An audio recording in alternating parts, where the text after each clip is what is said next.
Episode number 267. Yes, Monseigneur, but in that unfortunate affair at Meung.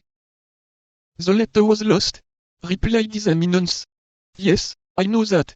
But Monsieur de Treville is a skilled physiognomist, who knows men at first sight, and he placed you in the company of his brother-in-law, Monsieur Dizessat, leaving you to hope that one day or other you should enter the Musketeers. Monseigneur is correctly informed, said D'Artagnan. Since that time many things have happened to you. You were walking one day behind the Chartreux, when it would have been better if you had been elsewhere. Then you took with your friend the journey to the waters of Forges. They stopped on the road, but you continued yours. That is all very simple. You had business in England. Monseigneur, said D'Artagnan, quite confused, I went hunting at Windsor, or elsewhere, that concerns nobody. I know, because it is my office to know everything.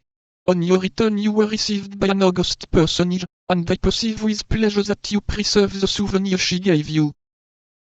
D'Artagnan placed his hand upon the Queen's diamond, which she wore, and quickly turned the stone inward, but it was too late. The day after that, you received a visit from Cavois, resumed the Cardinal. He went to desire you to come to the palace. You have not returned that visit, and you were wrong. Monseigneur, I feared I had incurred disgrace with your eminence. How could that be, monsieur?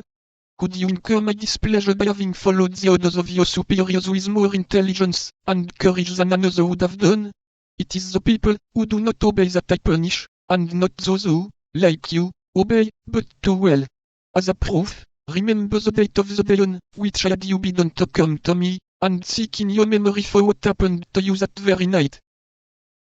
That was the very evening when the abduction of Mme. Bonacieux took place. D'Artagnan trembled, and he likewise recollected that during the past affair the poor woman had passed close to him, without doubt carried away by the same power that had caused her disappearance. In short, continued the Cardinal, as I have heard nothing of you for some time past, I wished to know what you were doing. Besides, you owe me some thanks. You must yourself have remarked how much you have been considered in all the circumstances. D'Artagnan bowed with respect. That, continued the Cardinal, arose not only from a feeling of natural equity, but likewise from a plan I have marked out with respect to you. D'Artagnan became more and more astonished. I wished to explain this plan to you on the day you received my first invitation, but you did not come.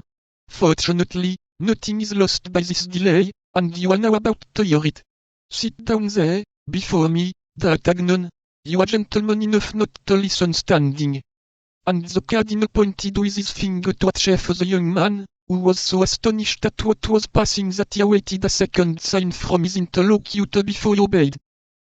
You are brave, Monsieur D'Artagnan, continued his eminence.